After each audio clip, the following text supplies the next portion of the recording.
Friends பாருங்கள், இது வந்து பொட்டேட்டோ வந்து பொடி பொடியாக கட் பண்ணி சின்னதாக நல்லா சூப்பராக ஃப்ரை பண்ணியிருக்கிறாங்க. ரிஷப் கேட்டான்னு சொல்லிட்டு அம்மா வந்து பண்ணி கொடுத்துருக்குறாங்க. ஸோ அவனுக்கு பிடிச்ச ஸ்நாக்ஸாகவும் யூஸ் பண்ணிக்கலாம், நம்ம வந்து சாப்பாட்டுக்கும் யூஸ் பண்ணிக்கலாம்.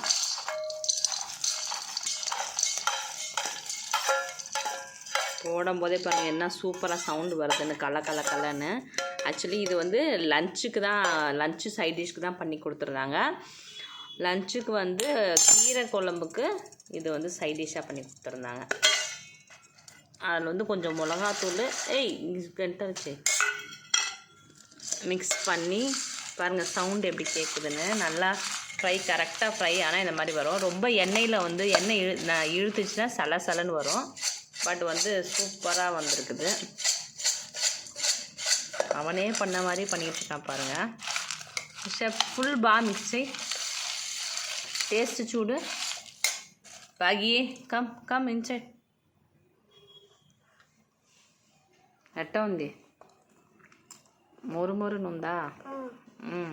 దిగి. உனக்கு எவ்வளோ பிடிக்கும் இந்த பொட்டேட்டோ ரிஷப்? ரொம்ப பிடிக்கும். சூப்பரா 4 வார்த்தை தமிழில் எக்ஸ்ட்ராங்க. பொட்டேட்டோனா ரொம்ப பிடிக்கும். யார் பண்ணி கொடுத்தது இது? பாட்டி. நீ எப்படி கூப்பிடுவ? அவ்வா. ஸோ நாங்கள் அவ்வான்னு கூப்பிடுவோம். நாங்கன்ற அவன் அவ்வான்னு கூப்பிடுவான். நாங்கள் தெலுங்கில் வந்து பாட்டியை வந்து அவ்வான்னு தான் கூப்பிடுவோம். ஸோ அவனுக்கு பிடிக்கும்ன்ட்டு அவங்க அப்பா வந்து இன்ட்ரெஸ்ட்டாக பண்ணி கொடுத்துருக்குறாங்க பாருங்கள். ஆயிலே கொஞ்சம் கூட இழுக்கவே இல்லை, சூப்பராக வந்திருக்குது. ஸோ நான் வந்து பண்ணால் எனக்கு கொஞ்சம் பொறுமை கம்மியாக இருக்கிறதால நான் கொஞ்சம் ஃபாஸ்ட்டாக பண்ணால் ஆயில் இழுத்துரும். ஸோ அதனால் இதை அப்படியே நீங்களும் இதே மாதிரி ட்ரை பண்ணி பாருங்கள். பொடியாக கட் பண்ணி பொட்டேட்டோ ஃப்ரை பண்ணி சாப்பிட்டு பாருங்கள், சூப்பராக இருக்கும். ஓகே ரிஷா, சே பாய்.